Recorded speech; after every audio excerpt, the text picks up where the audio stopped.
ஒண்ணுமே அந்த பொண்ணு பண்றது தப்பு. ஏன்னா ஒரு 60, 65 வயசு இருக்கிறவங்க கிட்ட வந்து அந்த பொண்ணு ஒரு ரிலேஷன்ஷிப்ல இருக்கு. அப்படிங்கும்போது அந்த பொண்ணோட ஃபேமிலி பேக்ரவுண்ட் ஒரு நார்மலான ஃபேமிலி பேக்ரவுண்ட் தான். இந்த பொண்ணு பயங்கரமா இஷ்டத்துக்கு செலவு பண்றது.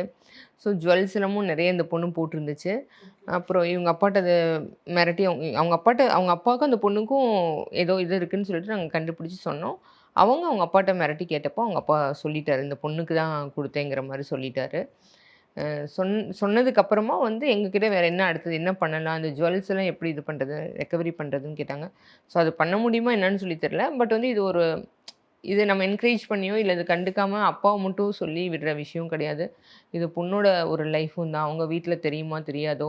தெரிஞ்சாலும் தெரியாட்டியும் இந்த தப்பு தான் ஒரு வார்னிங் குடுக்கணும் அப்படிங்கிறதுக்காக, அ அவங்க வீட்ல போய் நீங்க பேசுங்கன்னா, அவங்க போய் பேசினாங்க. அந்த பொண்ணோட வீட்ல போய் பேசி, கொஞ்சம் ஜுவல்ஸ் எல்லாம் அவங்க கலெக்ட் பண்ணாங்க. நெறையா பண்ண முடியல. கொஞ்சமெல்லாம் இது எவ்வளோ பண்ணாங்க. தொலைஞ்சு போச்சுன்னு சொன்னீங்க? 30 பவுனா? ஒரு 30 பவுன், 20, 30 பவுன் சொன்னாங்க.